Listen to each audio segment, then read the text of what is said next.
निकाय चुनाव पर कोर्ट का फैसला आते ही बुरी तरह फंस गई यूपी की योगी सरकार। ओबीसी आरक्षण के बिना कराया चुनाव तो हो जाएगी किरकिरी, और चुनाव में की देरी तो भी उठ खड़े होंगे कई सवाल। सपा हमलावर, सहयोगी भी बिफरे, सरकार को नहीं मिल रही कोई डगर। यूपी में अब क्या होगा? अपने ही बुरे जाल में फंस गई सरकार। ओबीसी आरक्षण में लापरवाही पर कोर्ट ने फटकारा भी।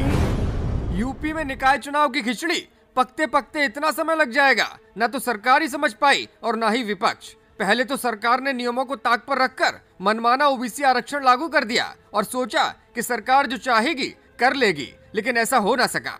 हाईकोर्ट की लखनऊ बेंच ने जब निकाय चुनाव आरक्षण को लेकर फैसला सुनाया और अधिसूचना जारी करने से रोक हटाई तो सरकार बुरी तरह फंसती दिख रही है। योगी सरकार के लिए इधर खाई है उधर कुआं है, और ये हालात क्यों बन गए आपको पूरी डिटेल हम समझाएंगे। लेकिन पहले ये जानना जरूरी है कि सरकार के सहयोगियों का क्या रुख है और समाजवादी पार्टी ने कोर्ट के फैसले पर क्या प्रतिक्रिया दी है। यूपी सरकार में मंत्री और अपना दल एस के नेता आशीष पटेल ने कोर्ट का फैसला आते ही सरकार पर दबाव बनाना शुरू कर दिया।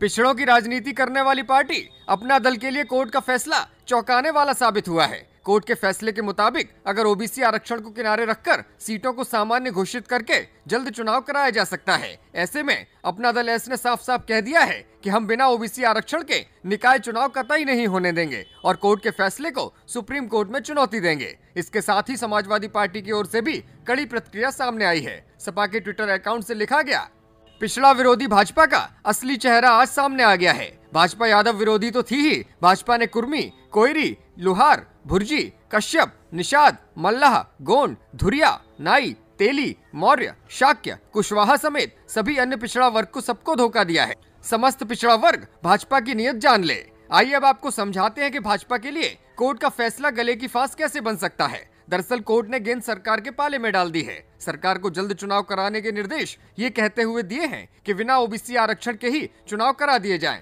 यानी कि सीधे शब्दों में कहें तो जिन सीटों को ओबीसी के लिए आरक्षित किया गया था उनको सामान्य घोषित कर दिया जाए। अगर सरकार ऐसा करती है तो सीधा सीधा संदेश ये जाएगा कि भाजपा और योगी सरकार पिछड़ों की विरोधी है और इसीलिए ओबीसी को बिना आरक्षण लाभ दिए चुनाव कराया जा रहा है। अगर सरकार दूसरा रास्ता अपनाती है और कमेटी गठित कर ओबीसी आरक्षण की ट्रिपल टेस्ट प्रक्रिया को पूरी करती है तो उसमें काफी वक्त लग जाएगा और मार्च अप्रैल से पहले चुनाव कराने की कोई संभावना नहीं बनेगी। ऐसा करने पर जल्द चुनाव कराने के आदेश पर सरकार फंस सकती है और साथ ही भाजपा के उन दावेदारों का दबाव पार्टी पर बढ़ जाएगा जो सामान्य वर्ग के हैं और टिकट मांग रहे हैं। अगर सरकार सुप्रीम कोर्ट भी जाती है तो भी इस फैसले में ज्यादा बदलाव की संभावना नहीं दिख रही। ऐसे में चुनाव और भी अधिक लटक सकता है। सरकार पर सीधा आरोप आएगा कि आप निकायों का कार्यकाल खत्म होने के बाद भी चुनाव क्यों नहीं करा रहे।